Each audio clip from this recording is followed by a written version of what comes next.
Assalamualaikum warahmatullahi wabarakatuh. Salam dan bahagia.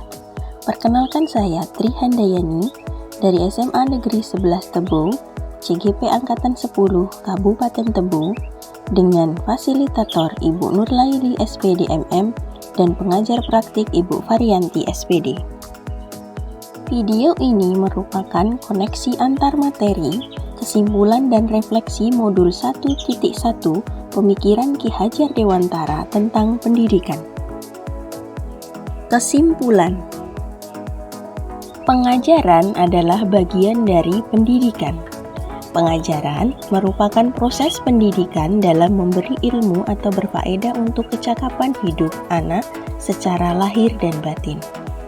Pendidikan adalah memberi tuntunan terhadap kekuatan kodrat anak untuk mencapai keselamatan dan kebahagiaan yang setinggi-tingginya sebagai manusia maupun anggota masyarakat. Pendidikan dan pengajaran mempersiapkan manusia untuk dapat hidup bermasyarakat dan berbudaya. Peran pendidik: 1.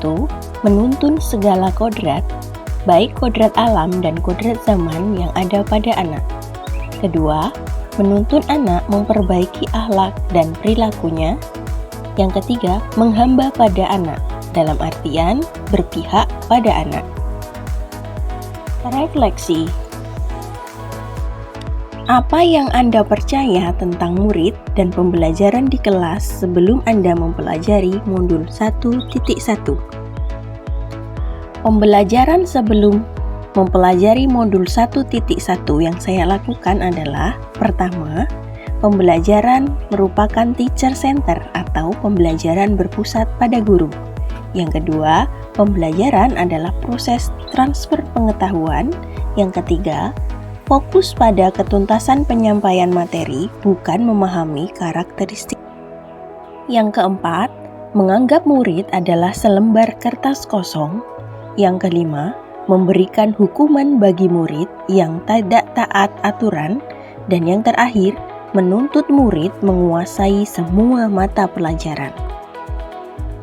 Apa yang berubah dari pemikiran atau perilaku Anda setelah mempelajari modul ini? Setelah mempelajari modul 1.1, pembelajaran yang saya lakukan, yang pertama, pembelajaran berpusat pada peserta didik atau student center, di mana murid berperan sebagai objek pembelajaran dan tugas pendidik adalah memfasilitasi murid untuk berpikir kritis, kreatif, komunikatif, dan mampu berkolaborasi. Yang kedua, memberi kesempatan murid mengkonstruksi dan mengembangkan pengetahuan. Murid mengeksplorasi pengetahuan dari berbagai sumber belajar, baik secara individu maupun kelompok. Ketiga, murid adalah selembar kertas dengan coretan samar. Tugas kita sebagai pendidik adalah menebalkan perilaku baik murid dan perlahan menghapus perilaku yang tidak baik.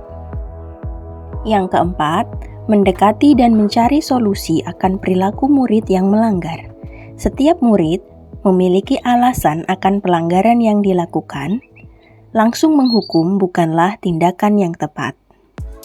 Dan yang terakhir, menuntun murid sesuai minat dan bakatnya. Tugas pendidik adalah menuntun minat dan bakat murid agar berjalan dengan optimal. Apa yang dapat segera Anda terapkan lebih baik agar kelas Anda mencerminkan pemikiran KHD? Hal yang akan saya terapkan di kelas setelah mempelajari pemikiran Ki Hajar Dewantara adalah merancang pembelajaran yang menyenangkan dan berpusat pada murid atau student center. Menerapkan pembelajaran dengan 4C, critical thinking, kreatif, komunikatif, dan collaboration. Menuntun minat dan bakat murid, bukan menuntut murid sesuai keinginan kita. Terakhir, pembiasaan budi pekerti yang baik.